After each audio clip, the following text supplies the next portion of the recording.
Bismillahirrahmanirrahim. Assalamualaikum warahmatullahi wabarakatuh.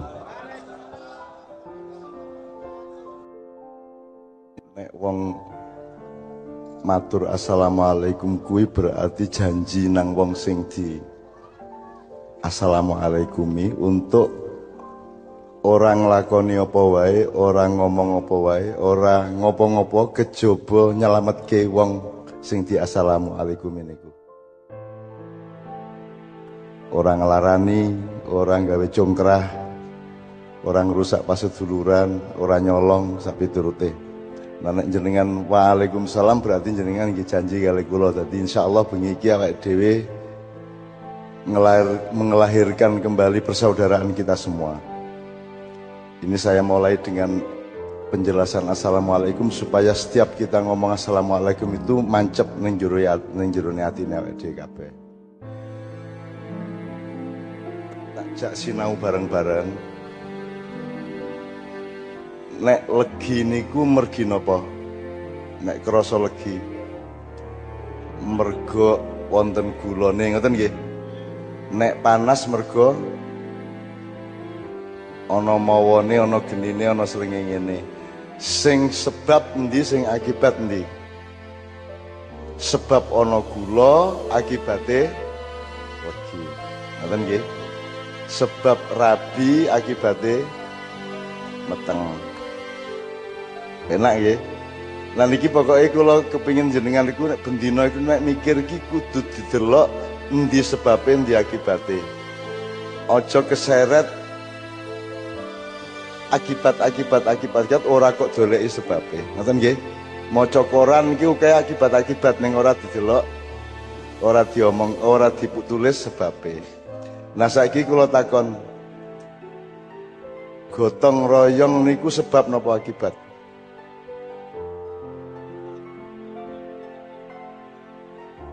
Tolong dipikir nggih. Rukun niku akibat apa sebab? Akibat. Damai niku akibat. Sebabnya apa? Sebab ora ana sing ngelarani, ora ana sing dengki, ora ana sing musuhi, ngoten. Berarti ada kejujuran, ada apa jenenge? Bebrayan sing apik, akibate damai. Nek ana ketidakadilan, akibate damai napa mboten? Nek ana sing nyolong, akibate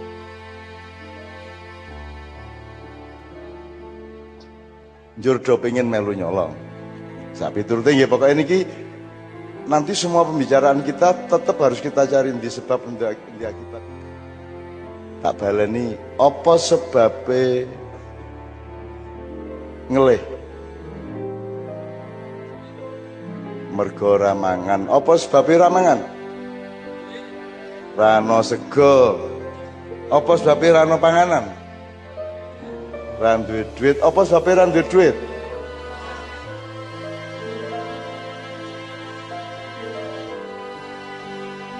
Niki diteruske do banget nih. Apa sebabnya ran duwe duit? Ana sebabnya mergo duitku dicolong wong, mergo cenra nyambut gawe, mergo dintekke nggo main, mergo oke banget nggih. Setiap kali ojo lali nek peristiwa dan keadaan hidup kita itu ora leren ning melaku. Ono sebab akibat ngoten nggih. Nek jenengan mikire leren engko ora iso tenang atine, ora iso mangerteni kahanan sing sak tenane. Salat niku sebab napa akibat?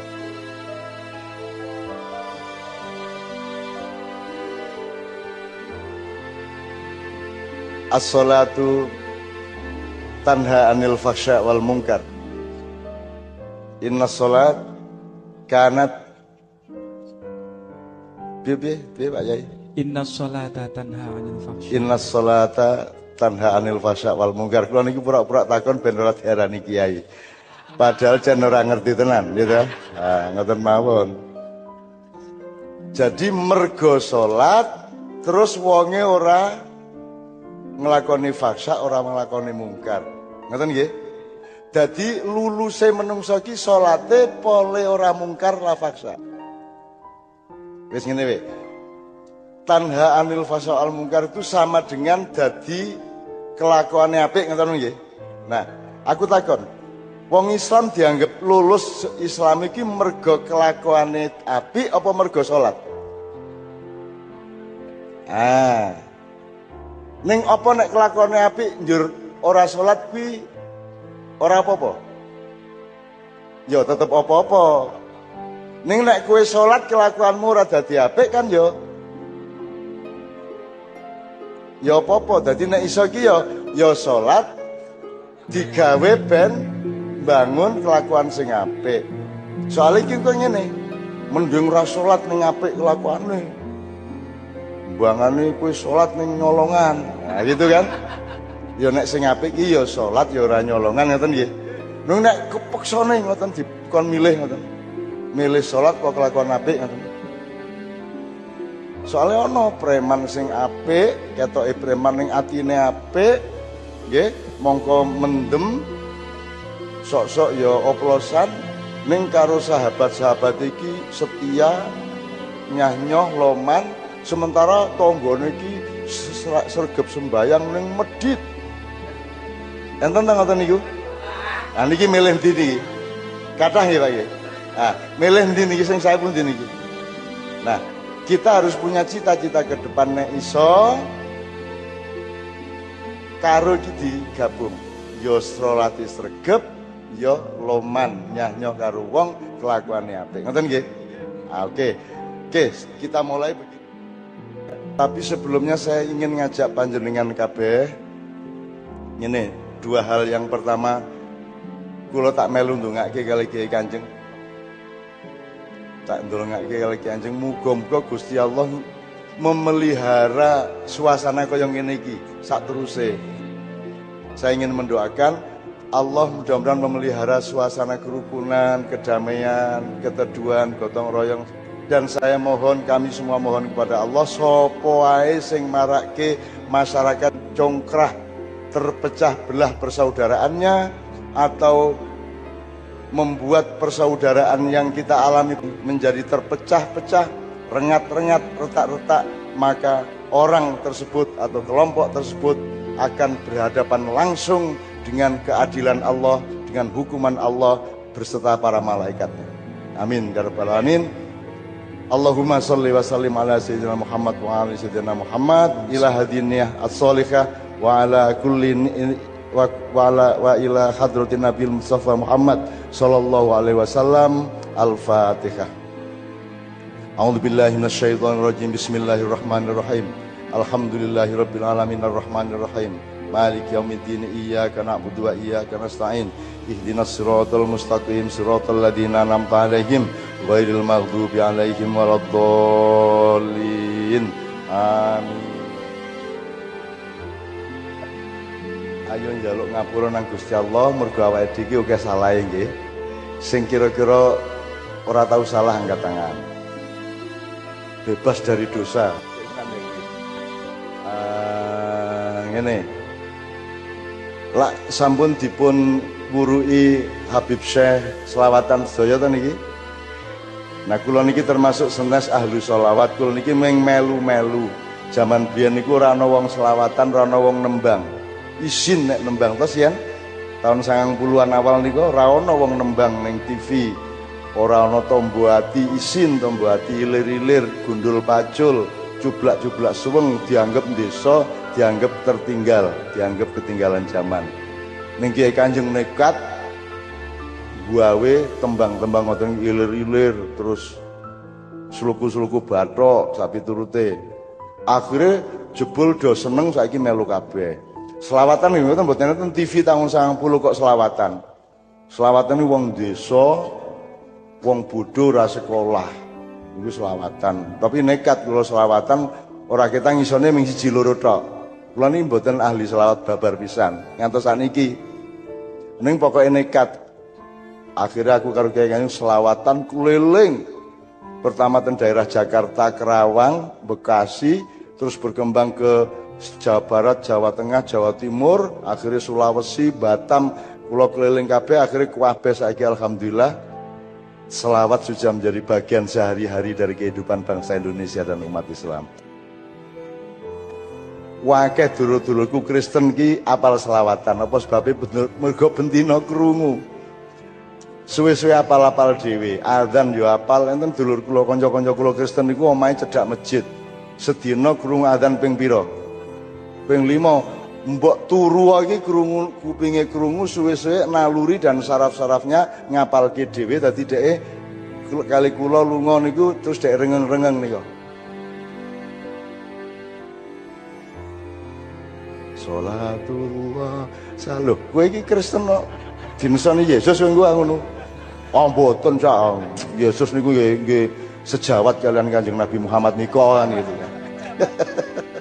Ngaten niku guyon kula.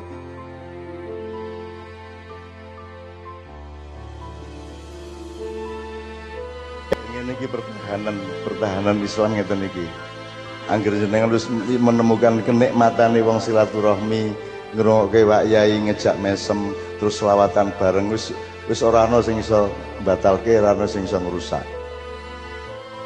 Alhamdulillah gini, nanti kita akan, tadi saya ingatkan alurnya tadi kan pertama sebab akibat. Jadi kita pahami semua dari beliau tadi dengan menelusuri itu. Jadi misalnya saiki do cungkrah antarane kelompok-kelompok Islam, kuwi sebab apa akibat? Apa sebab apa akibat? Akibat. Sebabnya terletak di dalam diri kita atau sebabnya terletak di luar diri umat Islam? Nah, ya harus kita temukan. Nek ora ngerti asal usulnya racun, ora iso melakukan detoksifikasi. Jadi mungkin ada yang berasal dari diri kita sendiri, umat Islam sendiri, pancen do orang genah, ora tabasum, ora ta'aruf, tafahum, napa malih tahu? Tasammu, ta'awanu, tawasau, takamul, tambah luru, tangis dan tawa. Ya, oke. Mungkin ada sebab yang berasal dari diri kita sendiri. Wong Islam kurang dewasa, kurang ngerti tenan Islam ki piye, bid'ah ki apa, musyrik ki apa. Kok nerakake wong ki duwe hak apa ora. Menurut sebab itulah kita kurang pengetahuan juga. Tapi mungkin juga ada enggak sebabnya berasal dari luar orang Islam. Nah, saya ingin lapor sedikit sama sampean, mbuh dawa mbuh cendak ning pokoke judule ngeten iki. Ning dunya iki. Ning alam dunya, bumi maksudnya orang alam dunya sing kono-kono rasa. Bulan ben wae ngono. Ning bumi. Di bumi ini yang paling ditakuti itu ada dua. Wong Barat wedi, Cina wedi, Israel wedi, Amerika wedi, Eropa wedi kabeh loro. Siji Islam, loro Indonesia. Siji Islam, loro Indonesia. Islam itu diwedani mulane ke buyan diengkok-engkok, dirusak-rusak, Kanjeng Nabi difitnah-fitnah, ning ora tau kasil. Saya suwe malah saya akeh wong mlebu Islam. Apa sebab Islam kok diwedani? Mergo Islam itu bener dan semua orang di dunia ngakoni Islam itu bener. Maka kebenaran Islam itu sangat ditakuti oleh mereka semua. Itu tak dawake, tak ceritani apa piye carane apa jenenge ngrusak Islam itu. Ning pokoke Islam diwedani tenan. Dan itu dimulai 700 tahun yang lalu ketika Islam kalah di Granada atau di Andalusia, kemudian terjadilah ekspansi Eropa menjajah seluruh dunia. Termasuk Columbus ke Amerika, Portugis ke Indonesia Utara, Belanda ke Indonesia Selatan. Ketika itu belum ada Indonesia, yang adalah kerajaan-kerajaan yang bermacam-macam. Tapi rasa tak dawak kisah pokoknya intinya ngoten niku. Sejak itu kita mulai dirusak, bahasa Jawa dirusak, cara berpikirnya dirusak, prinsip-prinsip kesatria dirusak, macam-macam dirusak. Bahkan Indonesia itu hasil dari perusakan itu. Saiki coba saya cacah nom mikir, bunyinya Sumpah Pemuda apa? Kami pemuda-pemudi Indonesia berbangsa satu, berbahasa satu. Berarti untuk Jawa itu kan berbahasa satu bahasa Indonesia. Ini membuat kita semua bingung, membuat bahasa Indonesia itu menjadi begitu pentingnya, dan bahasa Jawa yang sudah sangat tua dan memiliki peradaban yang sangat tinggi di belakangnya menjadi kita nomor 2 kan. Padahal bahasa Indonesia itu adalah bahasa Melayu pasaran di Jakarta, bahasa Melayu yang dipakai untuk dagang di pelabuhan Tanjung Priok. Itu yang kita jadikan bahasa nasional. Diri kita sebagai orang Jawa, sebagai orang Madura, sebagai orang Sunda, sebagai orang Bugis, Batak, karena kita anggap nomor 2 dan seterusnya. Itu adalah konsep asli pemuda Indonesia yang sudah diracuni oleh cara berpikirnya oleh Belanda dan kolonialis Eropa, terutama sejak pasca politik etis. Politik etis itu sudah ada tanam paksa, tapi diawali ketika Sultan Agung itu mulai harus menghadapi penjajah-penjajah, dan terus tanpa kita pernah bisa mengusir mereka sampai akhirnya berdirilah Indonesia. Dan Indonesia ini tidak berdiri meneruskan mbah-mbahnya, tapi Indonesia berdiri dengan meniru penjajahnya. Gimana? Sembuarange nganti saiki sing nganggo hukum Belanda. Sing jenenge Pamong Praja, Pangreh Praja kuwi mbiyen gawenane Londo, nek Pangreh Praja kuwi aturan-aturan untuk melaksanakan hal-hal yang menyangkut rumah tangga keraton di Solo maupun Jogja. Kalau Pamong Praja itu untuk mengurusi rakyat dan urusan-urusan sosial yang lainnya. Itu semua bikinan Belanda. Memanipulasi kata Pamong, jadi Pamong kan apik banget. Pamomong dari pemerintah iki momong, dan tingkat pengabdiane kaya ibu momong bayi. Momong bayi iki cintane ora karo bayi, gelem nimpali, gelem mambu kaya ngopo gelem nek karo bayine. Bahkan nek dikon milih, kowe tak jupuk mripatmu loro apa tak jupuk bayimu, milih pundi?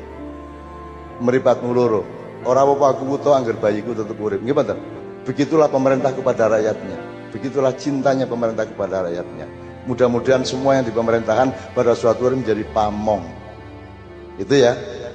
Tapi sekarang pamong kemudian dieksploitir, dipakai untuk kekuasaan Belanda atas keraton dan rakyat, dan sekarang malah Pamong Praja ini dipakai untuk satuan polisi Pamong Praja, malah mentransfer hasil penjajah. Penggawean apa Satpol PP kuwi? Ono pamonge ora kuwi? Nah, kita disuruh melaksanakan hal-hal yang kita tidak mau, kita diberi nama hal-hal yang bertentangan dengan diri kita. Misalnya katanya nih, rakyat itu apa artinya? Rakyat adalah sekumpulan orang yang memiliki kedaulatan dan berhak memilih kepemimpinan. Dari kata ro'iyah, ya, kalau rakyat. Kalau masyarakat adalah sekelompok orang yang berserikat untuk menyelenggarakan sesuatu, misalnya negara, dan memilih pemerintahan. Nek umat itu adalah orang-orang yang berkumpul satu ibu nilai, satu tauhid. Maka berasal dikata umun, menjadi ummatun. Meskipun dua itu family, tapi ada sedikit beda posisinya. Nek umun, ibu jamaknya ummahat, tapi kalau ummah jamaknya umam, dan seterusnya. Ini saya sekedar memberi contoh bahwa nek biyen carane njajah ki dipek rempah-rempahmu, njur bar kuwi dipek kuasamu ning keraton-keraton, bar kuwi dirusak pikiranmu, dirusak caramu melihat sesuatu. Ini kalau anak saya biasanya begini, nek ana cah wedok diarani pesek nesu ora? Nih ya, Via, iki jenenge kaya bojoku Via. Nek diarani pesek cah wedok lara ati ora? Lara ati ora? Pol nggih. Apa sebabnya? Apa ireng kelek apa pesek kelek? Mergo pandanganmu di bawah sadarmu ki wis berkeyakinan nek sing ayu ki sing putih kaya londo kae. Nggih mboten? Irung sing apik ki sing bangir kaya londo kae, karena aspirasi londo sing mlebu nang utekmu. Padahal nek kowe dadi wong Jawa, kowe kudu duwe keyakinan londo kae irunge kedawan. Nggih mboten? Irung kok semono. Biyen karo Sunan Kalijaga wis diramal kuwi digawe Petruk kuwi. Gitu. Wong Londo kae kulite kepuyen keputihan. Nek wong negro kae kirengen kaya areng. Sing endah ki khairul umuri ausatuha, yang di tengah-tengah yaitu coklat mateng. Seperti orang Jawa ini. Neng kowe wis ora percaya diri. Mulane saiki obat-obat salon-salon menyediakan alat pemutih kulit, nggih mboten? Mergo kowe wis ora gelem dadi dirimu sendiri. Pitik kepengin dadi manuk, ngoten ta? Wes. Nah, mulai sekarang apa meneh kowe wong Islam? Wong Islam iki ora ana ayu, ora ana elek. Ayu eleke ora terletak di hidungnya atau di wajahnya. Ayu eleke terletak di akhlaknya, kan begitu. Nek kowe ndelok wong wedok akhlake dan kamu nikmati, wis ora pati krasa peseke. Lho, ini ku tenan, Pak. Selawatan niku, Pak, nek wis tenanan atine, kuwi suarane elek wis ora krasa. Nggih, Pak. Jadi Anda ini orang Indonesia ini ditipu dalam hal ini. Sing wajib apa diwalik. Sing kudune nomor lo di nomor siji. Skala prioritasnya dirubah. Wis contohnya siji ya. Apa sebabnya Islam biyen zaman abad itu Siyono Kanjeng Nabi wis tekan kene Islam, nggih. Ning ora ana sing gelem mlebu Islam. Sampai 5 abad tidak ada yang masuk Islam. Abad. Karena yang membawa adalah saudagar, yang membawa adalah pedagang. Karena pedagang itu paling rendah di abad itu. Sing paling dhuwur ki brahmana, wong sing arif, wong sing wicaksana, bar kuwi wong sing pinter, bar kuwi wong sing kuwasa, bar kuwi wong sing judeng, nisor dhewe wong sing sugih. Niku nisor dhewe. Saiki sing dhuwur dhewe napa? Sugih. Nggih mboten? Nek ora salat, ora entuk ngomong ora apa-apa. Nggih mboten? Nek ora rabi wae imam wis nganti saiki ora apa-apa. Wis golek nang ndi-ndi wis ora apa-apa ora entuk ora. Widodari wae engko. Malah jos ya ta. Nah, kemudian ketika para wali mulai Syekh Maulana Malik Ibrahim sampai kemudian Sunan Giri, Sunan Ampel, terus Sunan Derajat nganti Sunan Gunung Jati sampai Sunan Kalijogo yang terakhir dalam waktu 5 bulan. 5 bulan seluruh Jawa, seluruh Nusantara masuk Islam. 5 bulan. Wali Songo itu mengislamkan, dan itu keajaiban dunia yang tidak disebut oleh orang Eropa dan Amerika karena mereka takut kepada fakta bahwa wali-wali bisa mengislamkan orang Jawa dan Nusantara hanya dalam waktu tidak sampai setengah tahun. Melu kabeh apa sebabnya?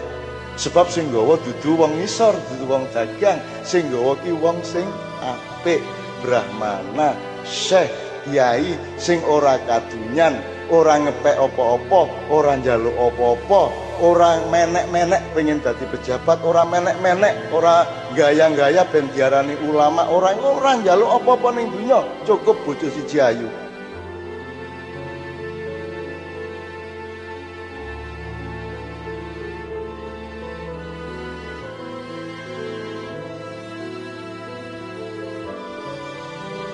Aku tak sambatan, aku lah seniman arek, penyair biyen ya, dan saya itu tidak pernah direlai oleh hampir semua seniman. Jadi aku gak tahu mendapatkan tempat yang seharusnya saya dapatkan secara rasional. Misalnya ono hadiah opo negara iku bintang opo, saya tidak akan pernah dapat itu. Termasuk daerah Jogja itu punya hadiah apa untuk seniman, saya tidak pernah dapat. Ya. Jadi saya itu mendapat sikap tidak adil terus menerus. Aku nggak kayak ngene iki, aku ono sing ngakoni aku kiai, ono sing ngakoni aku ustad. Aku punya buku 90 lebih. Apa saya pernah diakui sebagai kaum intelektual?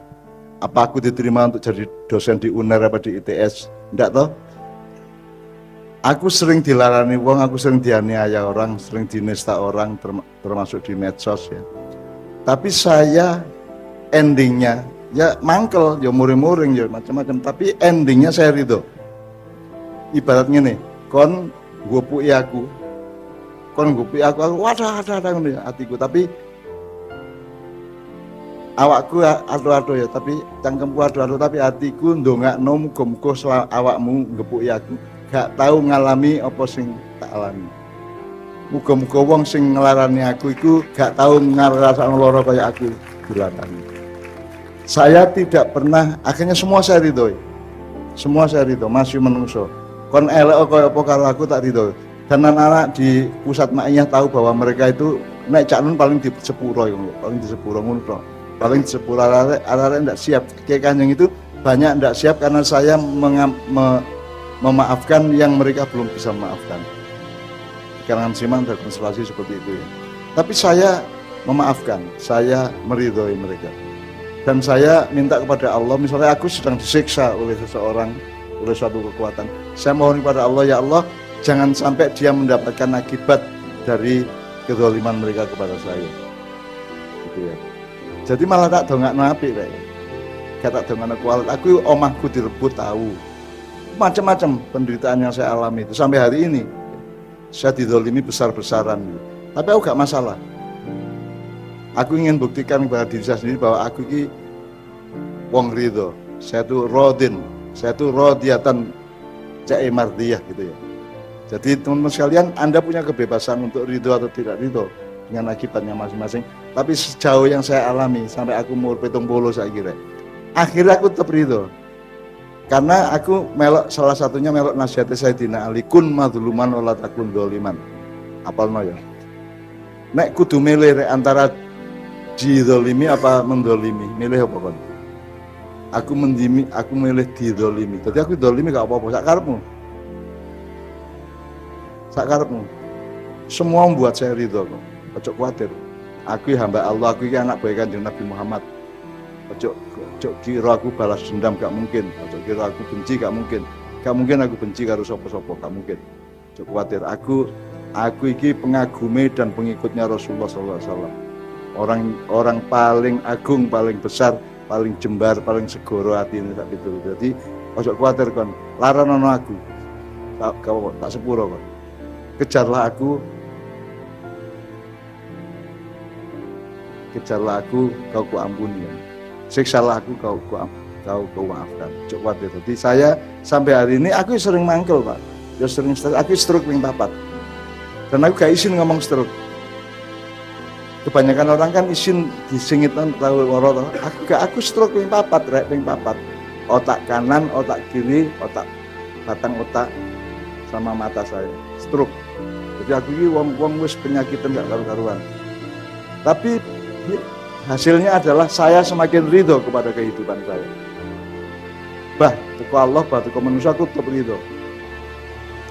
Tapi ono sing ngarani ngene, cak iku medeni lho, Cak.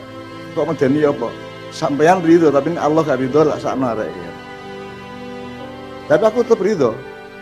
Perkara Allah untuk balesno aku gitu ya. Monggo terserah Allah, kau gak bisa lakukan ke Allah, terserah Allah. Yang penting aku ridho. Jadi saya nanti lapor ke akhirat nanti aku ridho kabeh, gak masalah. Meskipun yang dilarang diridhoi saya tidak ridho. Misalnya kekufuran, kemusyrikan, ya tetap saya kalau ditanya tidak ridho saya. Kedoliman saya tidak ridho. Tapi kedoliman kepada saya secara subjektif saya meridhoi. Wong anjane iso nek ngono tok karo aku. Nek nyaingi gak iso, gitu. Ngalahno gak iso, isone ya rasani, menista, bully ngono-ngono iku ya. Terus memfitnah. Aku biyen difitnah wong terus-menerus gitu. Dan aku gak masalah. Aku malah kurang rek. Ayo terus kurang. Aku iki mek kelthikan iki mek cik gurung tak kerakoti fitnahmu iku. Gedekno fitnahmu nang aku, gak masalah. Aku duwe Gusti Allah. Aku urip hanya untuk Allah dan dari Allah. Aku bahkan gak nyambut gawe karo dhewe. Aku gak nyambut gawe. Aku kudu nyekolahno anak, aku kudu nguripi bojoku, aku kudu macam-macam. Dan saya tidak pernah minta kepada siapa-siapa kecuali minta kepada Allah. Aku gak tahu njaluk sapa-sapa. Nek aku gelem di Indonesia iki aja mek presiden. Wong presiden kabeh iso tak kalahno kabeh. Tapi aku gak tahu. Gak tahu kepingin di mergo aku wedi karo Gusti Allah. Pokoknya aku nek gak dikongkon langsung dibuat karo Gusti Allah, gak tak lakoni. Nek Allah sing buat aku bandik kali, bandik alas, bandik endi tak lakoni pokoke. Jadi sebahagia apapun hidup ini, kalau itu bukan perintah Allah kepada saya, aku gak bahagia, aku. Tapi kalau sesengsara apapun hidup ini, saangil-angil, sak loro-loro uripku, nek iku kongkonane Gusti Allah tak lakoni. Ngono. Kono jarek niru aku, nek kira-kira gurung kuat. Cok. Apa? Lah iya, gak kuat kan. Cok. Mulane kon ojo nggae ndel aku sebagai panutanmu kon kok kena temen nasib kayak aku bongkol kon. Abot rek, abot. Cuman aku iki ancene seneng muji awakku dhewe. Saya tuh radikal kepada diri saya sendiri. Jajal saya wis. Antemen ayo tambah ono ayo. Terus dolimi aku, terus ayo. Aku ini milik Allah.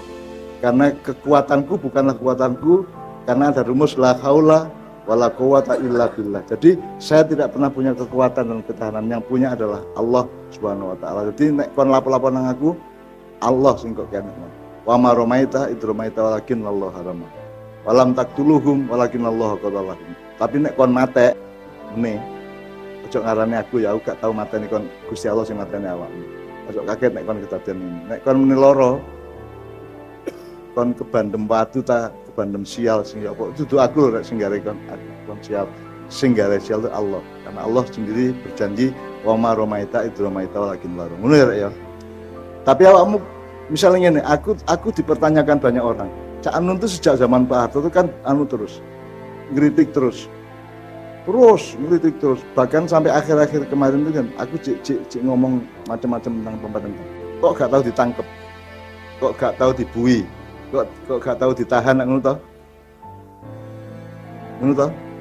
Dan banyak yang berarti Cak Nun tuh kong kali sama pemerintah. Aku ngedukno Pak Harto dituduh aku iki rundingan karo Pak Harto. Aku sing ngedukno lho. Aku sing ngedukno, gak ono liyane sing iso ngedukno. Aku sing iso ngedukno. Karena itu pun saya masih dituduh bahwa saya itu kong kali sama Pak Harto. Aku sing ngedukno kok, aku sing paling apa. Wong Sidoarjo iku korban tenggelam lumpur itu sebanyak 13.256 keluarga. Itu tak dolekno di luar pemerintah, saya carikan ganti. Kalau pemerintah ganti nek 30 juta pol untuk urusan bencana. Tapi mereka dapat 5 kali lipat dari harga tanah dan rumah mereka. Nek omahe 200 juta dia dapat 1 miliar. Nek omahe kalau tanahnya 1 miliar mereka dapat 3 miliar. Bahkan ada yang dapat 5 miliar sing setia karo aku. Karena saya pakai rumus la in syakartum la azidannakum wa la in kafartum min adzabil. Tapi aku gak iso menghalangi kalau Allah menghukum. Nek kon mari sugih terus kobong omahmu, aku gak iso menghalangi lho ya. Pabrikmu bangkrut, aku gak iso menghalangi. Kon mari jadi pengusaha gede, saiki dadi pegawai pom bensin misalnya. Itu terjadi di Sidoarjo. Orang kaya bisa menjadi gelandangan. Itu aku rek. Gusti Allah lho itu ya. Nek Gusti Allah sing ngono awak mau gak iso apa-apa. Tapi saya sendiri tidak pernah punya niat seperti itu. Aku tetap menyayangi Anda semua. Meskipun Anda bojoku muring-muring nang Sidoarjo ditantang kabeh karo bojoku. Kan sing wani. Sing wani. Aku dhewe nyepuro gak masalah. Ayo, engko iso mancane ngono tok. Kon sira tok lu apik titik ngono gak iso. Kon iso ngono tok. Ya gak apa-apa, iso ngono tok. Mosok ana pedus tak kon jegok kok ngono. Mosok ana kiri tak kon ngembek gitu ya. Jadi saya memaklumi semua manusia. Tapi jangan khawatir, saya akan tetap ridho. Tidak hanya kepada ketentuan Allah. Atau gini, setiap yang saya alami saya anggap itu ketentuan Allah. Gitu. Karena memang tidak, kalau Allah bisa kan bisa menghalangi itu, ternyata tetap terjadi pada saya, berarti itu bagian dari ketentuan Allah. Kalau itu ketentuan Allah, aku ridho. Benar ya. Misalnya kalau becak ditabrak mobil, Gusti Allah itu membatalkan, menjadikan itu tidak terjadi, bisa ya. Tapi kan terjadi. Nek terjadi berarti Allah memang itu bagian dari ketentuan Allah. Nek ketentuan Allah aku ikhlas opo ae wis karepmu wis nganut. Mulane aku sampai stroke ping 4. Kan terus stroke iku kudune aku wis ngene rek. Wis. Tapi aku katanya opo? Kata gak rido wong Allah sayang karo aku pol. Kudune stroke batang otak itu kan lumpuh, gak iso mangap, gak iso anil, gak iso ketip, terus gak iso apa-apa.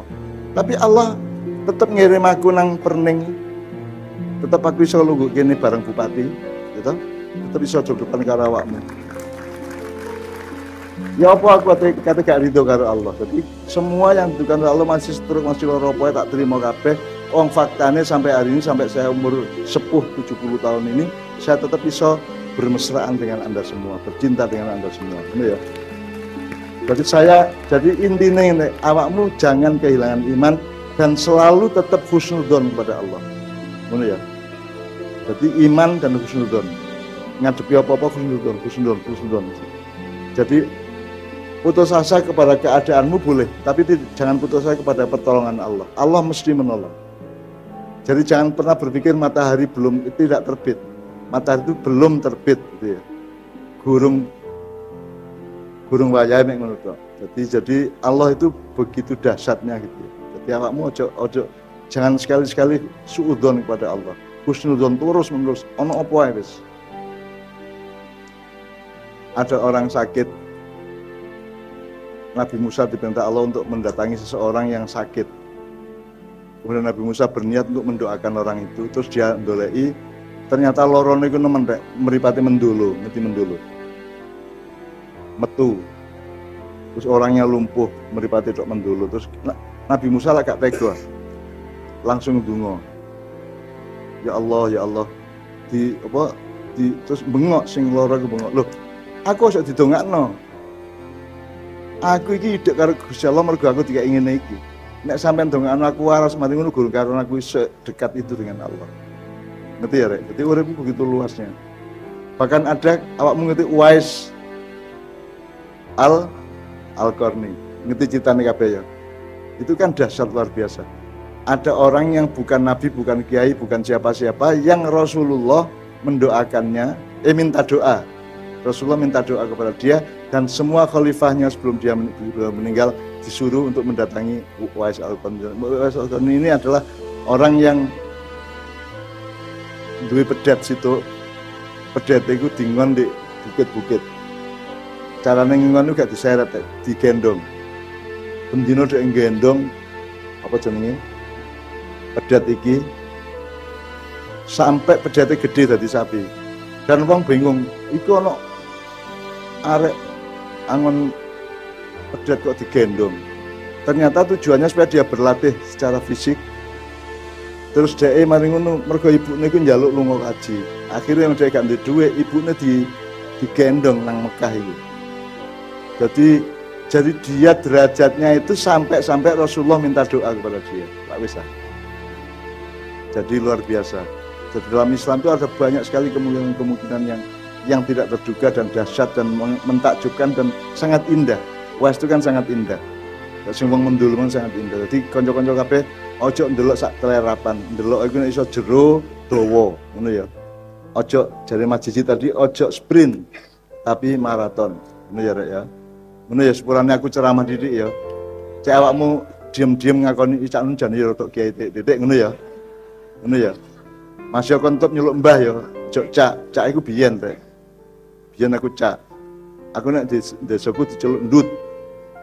Gendut aku biyen cilik aku. Kalau tup sutup meripatku kayak Cina ngene. Saiki aku di desaku wis mbah lumayan. Jadi pangkat saya sudah sampai ke puncak yaitu mbah.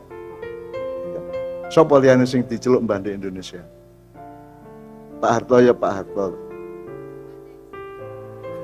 Mbah Surip. Sip. Tak gendong kemana-mana. Ini Rek ya.